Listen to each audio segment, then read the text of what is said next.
So I'm Mike Mahoney and I'm a professional woodturner.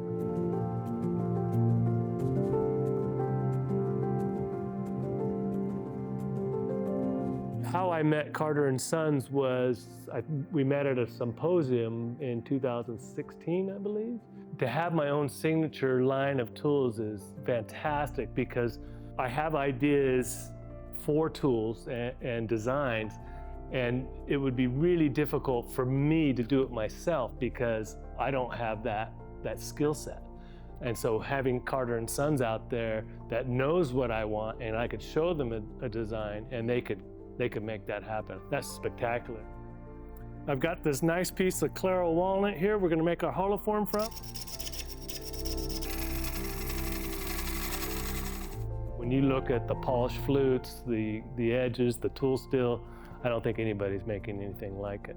And they give you a razor sharp edge when they ship it, where most tool manufacturers don't do that. They just say, here's the tool, sharpen it yourself and have fun.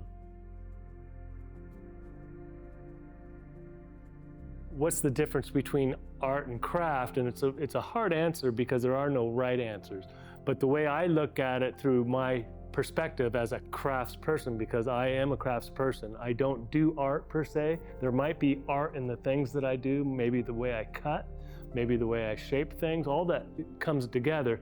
An artist, in my mind, creates something from nothing a lot of times, like a singing voice or a musician. And those are the true fine arts, and I'm not doing that.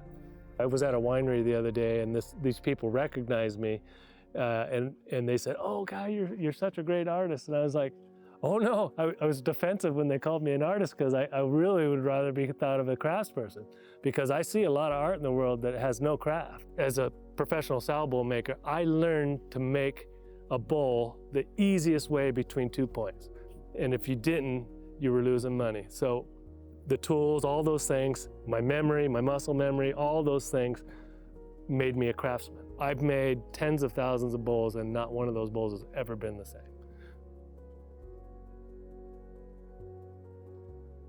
What got me into wood turning was my dad. He was definitely into wood turning and woodwork. It was very remedial, but when I went to college, I saw somebody making a bowl in a woodshop class, and that really turned me on, and I wanted to learn how to do that. So what I do, my niche in the business has always been, I find the raw material, I source the raw material, almost always in log form, find people who have lots of trees, I load them up, bring them to my shop, and then I render those trees into the product that I make. And that could be bowls, plates, platters, holoforms, burial urns, all those things. And that's been what I do. Every wood that I work with has a scent, and it has an odor of some sort, and then it has a physical nature to it that when we opened up that holoform today and I smelt that wood, and that was a walnut that I grew up cutting, just could have been splitting wood, and I knew that smell instantly. It just opens up all kinds of memories.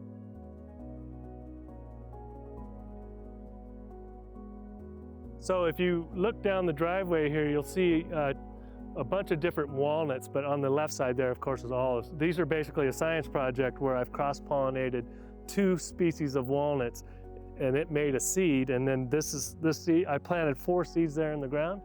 All of them came up. I took 3 of them away, and then this guy's only about 1.5 years, and it's gonna provide shade in my lifetime. Come on, good boy, Jasperu. Yeah. He's only about 1.5 years. No, might be 2 years now, but very well-mannered and only barks at the bad people.